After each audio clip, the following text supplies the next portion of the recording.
Hey, how's it going? Today we're talking about flams. So flams are basically two notes played in close succession. So you have one note which is the primary note, which is usually the loudest note. If you're talking about where you're playing in time, it tends to be the note actually on the beat. So you have your primary note, the louder note, and then you have your flam note, which is actually a grace note or a ghost note. So that doesn't need to be as loud. So it can start at a lower height being related to volume. So then you just play the flam. And it's as simple as that, basically. So you can practice quite easily by actually just keeping one stick high. I'm playing alternating flams right now. Right, left, right, left, right, left, right.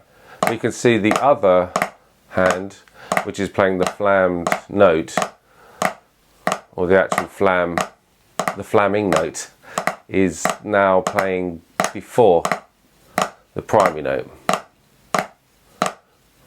And this is actually, if we were to play this as a consistent thing, that's the rudiment flam. Okay, so the only time this actually changes is if you're playing a flat flam, which tends to be something that kit players do more often. So you're playing at the same dynamic.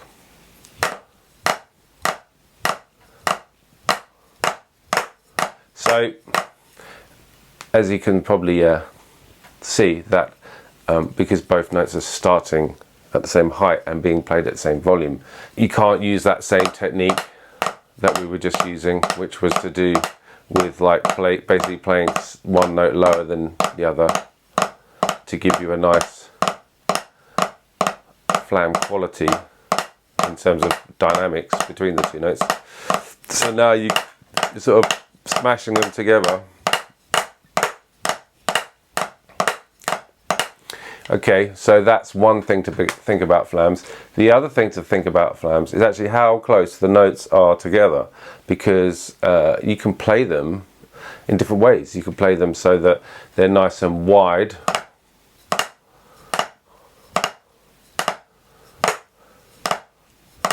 or they're kind of accurate, or you can play them very close together, so you're really popping the flam.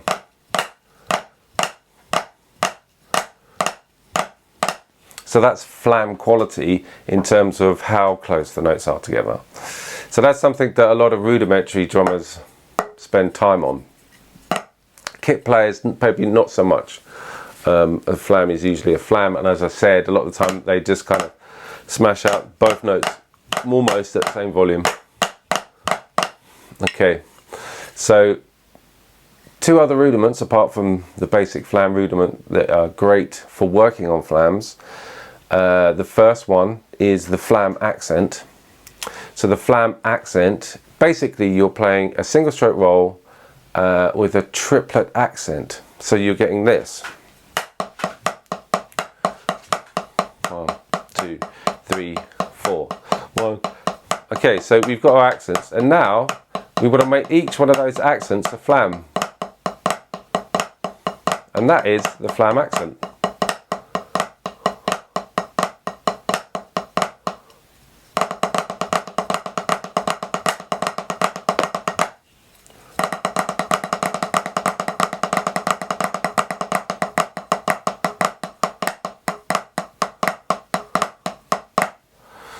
Okay, that's a great rudiment. There's so much you can do with it. You can develop it into all the hybrid rudiments where you put diddles on the different partials of the triplet. I'll give you one example. So you cheese it.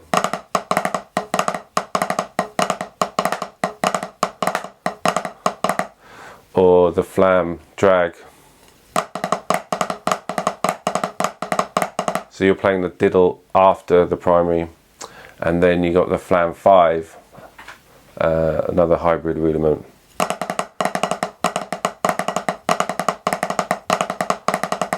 So there I'm putting both of the previous examples together, and then you have this flam 5.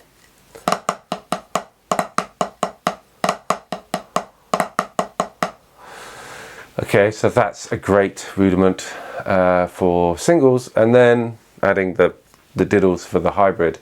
And then another one, which I might say is my favorite because I like the motion of it, which is a rebound motion, whereas the flam accent has been very much a downstroke movement.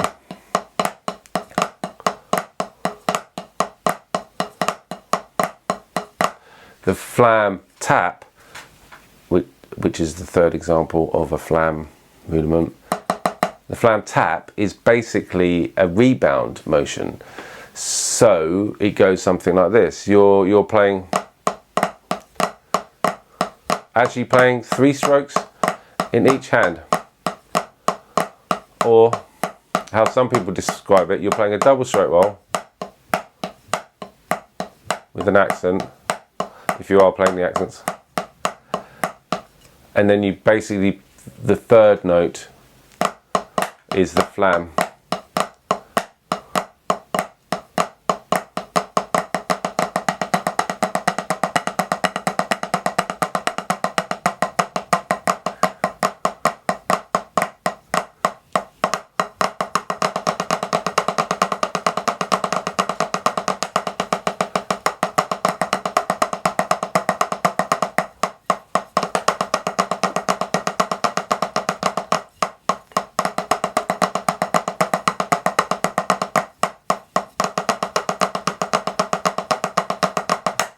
Okay, so that's the first introduction into flams that we're doing, and from that you've got the 3 different rudiments where we're using the basic flam,